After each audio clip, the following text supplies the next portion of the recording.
नहीं, आज आपके सामने फिर हाजिर। हम लोग आज फिर आपके सामने करंट अफेयर्स पेश करेंगे दोस्तों, तो देखते रहिए लगातार। हम लोग क्या करेंगे, समय बर्बाद ना करते हुए सीधे को क्लास स्टार्ट करते हैं। ध्यान दें, सबसे पहले मैं बात करता हूं वर्ल्ड टूना दिवस कब मनाया जाता है। 2 मई को मनाया गया। ध्यान दीजिए दोस्तों, हमारे यहाँ पर वर्ल्ड टूना दिवस 2 मई को मनाया गया है। तो ये मनाते क्यों हैं, इसके बारे में जानना होगा। दोस्तों, वर्ल्ड टूना दिवस इसलिए मनाते हैं क्योंकि हमारे यहाँ पर मछली उत्पादन एवं मछली के भोजन को बढ़ावा देने या उनको लोगों को जागरूक करने के लिए इसे मनाया जाता है। लेकिन आपको ये भी पता होगा कि हमारे यहाँ पर ये मनाता कौन है या कितने देश मनाते हैं, तो मैं आपको बता देता हूँ। इसे वर्तमान में अभी 96 देश मना रहे हैं। लेकिन ध्यान दें दोस्तों कि इसे हमारे यहाँ पर मनाता कौन है, यूएन मनाता है, यूनाइटेड नेशन मनाता है, यूनाइटेड राष्ट्र संघ मनाता है। ध्यान देना, यूएन की स्थापना हमारे यहाँ पर 24 अक्टूबर 1945 को हुई है। इसका हेडक्वार्टर कहाँ पर है, इसका हेडक्वार्टर हमारे यहाँ पर न्यूयॉर्क में है। कहाँ पर दोस्तों, इसका हेडक्वार्टर न्यूयॉर्क में है। ध्यान देना, इसके अध्यक्ष पूछ लेता है तो इसके अध्यक्ष हमारे यहाँ पर कौन है, एंटोनियो गुटेरस हैं। कौन है दोस्तों, एंटोनियो गुटेरस हैं। अब मैं बात करता हूँ नेक्स्ट क्वेश्चन की, तो इसी में बात करता हूँ मैं अभी। तो आपको पता होगा कि हमारे यहाँ पर ये वर्ल्ड टूना दिवस मनाया कब से जा रहा है, तो ये मनाया जा रहा है सन 2017 से मनाया जा रहा है। सन 2017 से मनाया जा रहा है।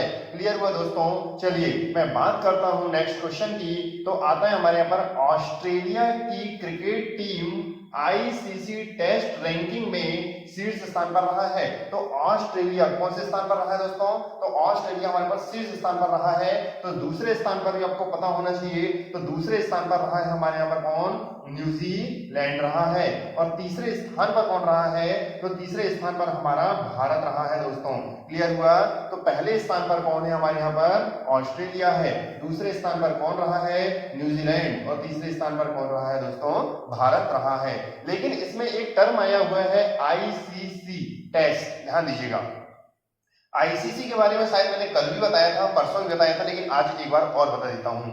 आईसीसी का फुल फॉर्म होता है इंटरनेशनल क्रिकेट काउंसिल। ध्यान दीजिए दोस्तों, इंटरनेशनल क्रिकेट काउंसिल। फिर मैं बात करूंगा इसकी स्थापना की। तो इसकी स्थापना कब हुई थी हमारे यहाँ पर, मैं यहाँ पर लिख देता हूं। तो इसकी स्थापना हुई थी 15 जून 1909 को हुई। कब हुई दोस्तों, 15 जून 1909 को हुई। लेकिन ये भी आपको पता होगा कि हमारे यहाँ पर इसका हेडक्वार्टर कहाँ पर है, तो इसका हेडक्वार्टर है दुबई में। कहाँ पर दोस्तों, ये दुबई में है। लेकिन एक बात और बता दूं मैं, इसका हेडक्वार्टर दुबई में है तो इसके सीईओ पूछता है, तो CEO chief executive officer Manu Sahni है। कौन है, मनु साहनी है। लेकिन मैं यहाँ पर बात करता हूँ यहाँ के अध्यक्ष की, तो अध्यक्ष है कौन, शशांक मनोहर है। कौन है दोस्तों, शशांक मनोहर है। क्लियर हुआ। चलिए मैं नेक्स्ट क्वेश्चन की ओर आता हूँ अब। तो अब ध्यान दीजिएगा, यहाँ पर परिवहन एवं राजमार्ग मंत्रालय के सचिव किसे बनाया गया है, गिरधारी अरमाने को बनाया गया है। तो किसे बनाया गया दोस्तों, गिरधारी अरमाने को बनाया गया है। अब मैं बात करूंगा परिवहन एवं राजमार्ग मंत्री। तो हमारे यहाँ पर कौन है, तो आपको नितिन गडकरी जी का नाम सुना होगा। तो नितिन गडकरी जी कौन है ना, गडकरी जी। तो कौन है दोस्तों, हमारे यहाँ पर ये परिवहन एवं राजमार्ग मंत्री हैं। क्लियर हुआ। चलिए, तो सचिव भी आपको पता होना चाहिए, गिरधारी अरमाने हैं। क्लियर हुआ। चलिए नेक्स्ट बात करता हूं मैं। न्यू डेवलपमेंट बैंक ने ब्रिक्स देशों को $15 बिलियन ऋण देने की घोषणा किया है। ध्यान देना दोस्तों कि हमारे यहाँ पर न्यू डेवलपमेंट बैंक ने ब्रिक्स देशों को $15 बिलियन ऋण देने की घोषणा कर दिया है। अब ध्यान दें, ये होता क्या है, पहले तो मैं ब्रिक्स के बारे में बात कर देता हूं दोस्तों। ब्रिक्स हमारे यहाँ पर 5 देशों का संगठन है, ये पता है। तो 5 देशों का संगठन है, तो आपको सबसे पहले ये देखना होगा कि हमारे यहाँ पर ये 5 देश, पहले कितने देश थे इसमें, 4 थे। तो 4 थे, लेकिन अब वर्तमान में 5 हो गए हैं। ये 4 देश कब बने थे, तो ये 4 देश 2006 में बने थे। और हमारे यहाँ पर ये अभी मतलब कि साउथ अफ्रीका जुड़ा है, ये हमारे यहाँ पर कब जुड़ा है, तो 2010 में जुड़ा है। लेकिन मैं आपको बता दूं इन पूरे देशों के नाम, बी का मतलब होता है ब्राजील, आर का मतलब होता है रसिया, आई का मतलब होता है इंडिया, सी का मतलब है चाइना और एस का मतलब है साउथ अफ्रीका। तो ये है दोस्तों, तो हमारे यहाँ पर ये 5 देशों का क्या है, ये संगठन है। क्लियर हुआ? चलिए, तो मैं बात करूंगा नेक्स्ट क्वेश्चन की। तो हमारे यहाँ पर अब न्यू डेवलपमेंट भी आया, तो इसके बारे में भी सुन लो। तो न्यू डेवलपमेंट बैंक हमारे यहाँ पर कब हुआ था, इसकी स्थापना कब हुई है, 15 जुलाई 2014 को हुई है। इसका हेडक्वार्टर कहां पर है, तो इसका हेडक्वार्टर है संघाई में, और संघाई कहां आता है, चीन में आता है। क्लियर हुआ? चलिए, मैं बात करूंगा नेक्स्ट क्वेश्चन की। CSIR ने किसान सभा ऐप लॉन्च किया है। किसान सभा ऐप क्या होता है, ये हम लोग देखते हैं। लेकिन दोस्तों, सबसे पहले मैं CSIR के बारे में जानकारी दूंगा आपको। तो CSIR का फुल फॉर्म होता है council of scientific industrial research. क्या होता है दोस्तों, साइंटिफिक इंडस्ट्रियल रिसर्च होता है। ध्यान दीजिएगा, ये किसान सभा ऐप है क्या, तो किसान सभा ऐप क्या करेगा, हमारे यहाँ पर अभी किसान लोग अपना अनाज बेचने के लिए मंडी की ओर जाते हैं। तो मंडी में हमारे यहाँ पर कुछ लोग बिचौलिया होते हैं, जो बीच में हमारे पर क्या होते हैं, उन तक पहुंचाते हैं, और वो हमारे पर बहुत सारी दिक्कतें सामने आती हैं। तो उन बिचौलियों को समाप्त करने के लिए हमारे यहाँ पर क्या करा गया है, CSIR ने किसान सभा ऐप लॉन्च किया है। क्लियर है दोस्तों? चलिए, मैं नेक्स्ट क्वेश्चन की बात करता हूं। MSME का कार्यभार अरविंद कुमार सेन ने संभाला। किसका, MSME का कार्यभार अरविंद कुमार, है ना, अब सेन ने संभाला है। चलिए, तो मैं बात करता हूं। M का मतलब होता है माइक्रो, S का मतलब होता है स्मॉल, और M का मतलब होता है फिर क्या हुआ उसमें, मीडियम, और इंटरप्राइजेस। आपको पता होना चाहिए, तो ये इसका फुल फॉर्म है। लेकिन आपको पता होना चाहिए हमारे यहाँ पर MSMI का जो अध्यक्ष है वो कौन है, तो जयराम गडकरी जी हैं। कौन है दोस्तों, जयराम गडकरी जी हैं। और इसका हेडक्वार्टर तो आपको पता होगा कहां है, न्यू दिल्ली में है। क्लियर हुआ दोस्तों? चलिए, मैं नेक्स्ट क्वेश्चन की बात करूंगा।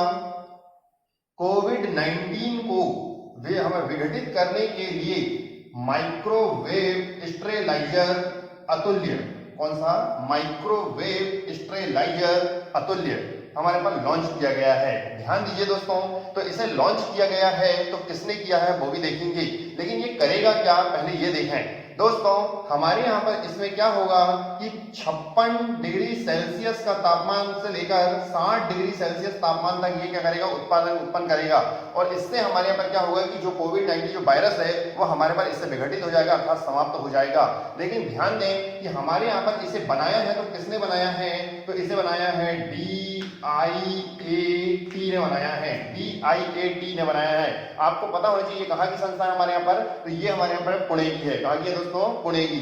तो इसका फुल फॉर्म भी आपको पता होना चाहिए। तो यहाँ पर है defence institute of advance technology. तो ये आपको पूरा नाम भी पता होना चाहिए। तो ध्यान दें दोस्तों, मैं बात करूंगा नेक्स्ट क्वेश्चन की। तो श्रमिकों के लिए ऑनलाइन आवेदन प्रणाली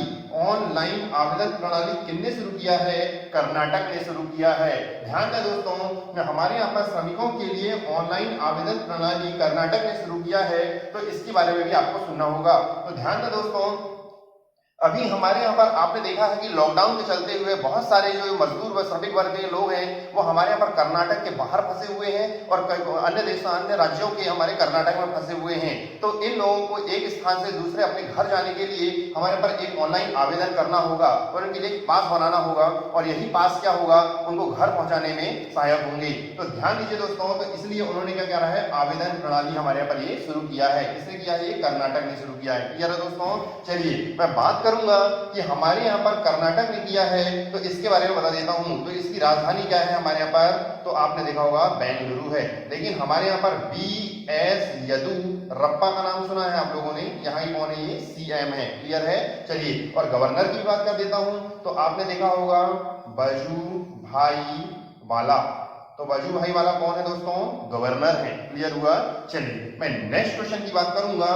पश्चिम बंगाल ने होम डिलीवरी के माध्यम से गैर जरूरी वस्तु की बिक्री हमारे यहाँ पर शुरू कर दी है। अब ध्यान दें कि हमारे यहाँ पर क्या कर रहा है, गैर जरूरी वस्तु डिलीवरी हमारे पर इन्हें शुरू कर दिया है, होम डिलीवरी। अब मैं बात करूंगा पश्चिम बंगाल का नाम आया है तो सुन लीजिएगा। तो पश्चिम बंगाल आपने देखा होगा यहाँ की राजधानी क्या है, हमारे यहाँ पर कोलकाता है। क्या है दोस्तों, राजधानी कोलकाता है। यहाँ आपने ममता बनर्जी का नाम सुना होगा, तो ममता बनर्जी यहाँ की कौन है, सीएम है। और गवर्नर का नाम भी सुना होगा, तो हमारे पर कौन है, जगदीश धनखड़ जी हैं। तो जगदीश धनखड़ जी कौन है, यहाँ की गवर्नर हैं। अब मैं बात करूंगा नेक्स्ट, और आपको पश्चिम बंगाल में पता होगा कि पश्चिम बंगाल में हमारा सबसे बड़ा डेल्टा है सुंदरबन का डेल्टा। क्लियर हुआ, चलिए नेक्स्ट। और ये हुगली नदी के किनारे बसा है, किसकी, कौन, क्या, कोलकाता। क्लियर है, चलिए। मुफ्त स्वास्थ्य बीमा करने वाला पहला राज्य महाराष्ट्र बना। मतलब कि पहला राज्य बना है दोस्तों क्या, कि हमारे पास मुफ्त स्वास्थ्य बीमा करने वाला पहला राज्य कौन सा बन गया है, महाराष्ट्र। तो महाराष्ट्र के बारे में सुन लीजिएगा। तो महाराष्ट्र की राजधानी क्या है हमारे यहाँ पर, मुंबई। क्या है दोस्तों, मुंबई है। और उद्धव ठाकरे जी कौन है, यहाँ के सीएम है। और भगत सिंह कोश्यारी जी का नाम सुना है आप लोगों ने, तो ये गवर्नर है। क्लियर हुआ, चलिए दोस्तों आज हम लोगों ने ये 10 क्वेश्चन आपके सामने पेश किया है, और आप लोग क्या करें, इनको डेली अपडेट आप लोग क्या करें, इनको देखते रहें। और हम मेरी वीडियो को एक भी ना छोड़ें, आप लोग इनको कंटिन्यू देखोगे तो क्या होगा कि आप लोगों की लिंक बनी रहेगी पढ़ाई में, और बाद में दिक्कत नहीं जाएगी। आज के लिए इतना ही दोस्तों, मिलेंगे कल। Good night.